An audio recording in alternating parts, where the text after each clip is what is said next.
কথায় ও গানে নজরুল জয়ন্তী পালন, কবি নজরুল ইসলাম জন্ম জয়ন্তী উদযাপন। গাহি সাম্যের গান, যেখানে আসিয়া এক হয়ে গেছে সব বাধা ব্যবধান।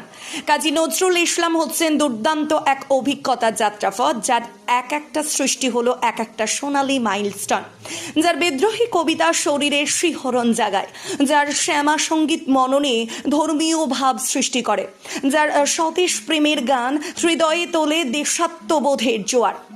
দুই বাংলায় সমান জনপ্রিয় যার সৃষ্টি সেই আজীবন সংগ্রামী কাজী নজরুল ইসলামের ১২৫তম জন্মবার্ষিকী উপলক্ষে বর্ধমান শহরের বিজয় তরণের সামনে সকাল ৮টায় এক অনুষ্ঠানের আয়োজন করা হলো। এদিন ২৫শে মে ২০২৪ শনিবার কথায় ও গানে জাতীয় কবিকে স্মরণ করা হলো কবি নজরুল ইসলাম জন্ম জয়ন্তী উদযাপন কমিটি পূর্ব বর্ধমানের পক্ষ থেকে। অনুষ্ঠানে উপস্থিত ছিলেন কমিটির উদ্যোক্তা, বর্ষিয়ান লেখক এবং সাংবাদিক সৈয়দ মোশাররফ আজম এবং কানাইলাল বিশ্বাস, ছিলেন সমাজসেবী পরিবেশ প্রেমী জাতীয় শিক্ষক সুভাষ চন্দ্র দত্ত, বিশিষ্ট সাংবাদিক মানবেন্দ্র বোস, রবীন্দ্রনাথ প্রামাণিক, জ্যোতি প্রকাশ ঘোষ, শিল্পী সৃজা দাস, অরুণ শিকদার, অরবিন্দ সরকার, কল্পনা রায়, মুক্তা রায়, শৈবাল মুখোপাধ্যায়, বিশ্বজিৎ বিশ্বহ একঝাঁক শিল্পীবৃন্দ। 1941 খ্রিস্টাব্দের 6 এপ্রিল কলকাতায় যদি আর বাঁশি না বাজে শীর্ষক এক অভিভাষণে নজরুল বলেন, বিশ্বাস করুন, আমি কবি হতে আসিনি, আমি নেতা হতে আসিনি, আমি প্রেম দিতে এসেছিলাম, প্রেম পেতে এসেছিলাম, সে প্রেম আমি পেলাম না।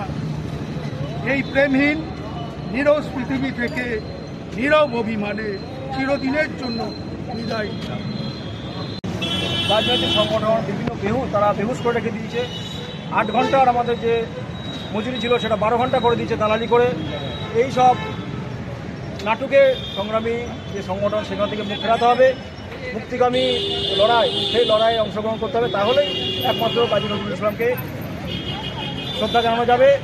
নাটুকে পানা করে আদৌ এবং ওই বছরে একবার জন্মদিন মৃত্যুদিন করে ওনার প্রতি শ্রদ্ধা জানানো যাবে না। আজকে উপস্থিত প্রত্যেকেই সাংস্কৃতিক অভিনন্দন জানাই।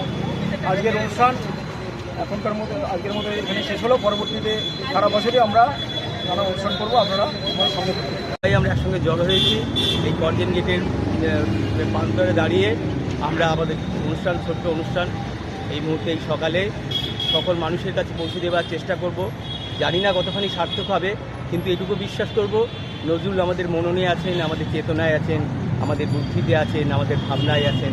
তবেই এই অনুষ্ঠানের সার্থকতা, তবেই মানুষের কাছে পৌঁছানোর জন্য আমাদের আকুল প্রয়াস সার্থক হবে বলে আমি মনে করি। অনির্বাণ রায় রিপোর্ট, সোজা কথা নিউজ, পূর্ব বর্ধমান।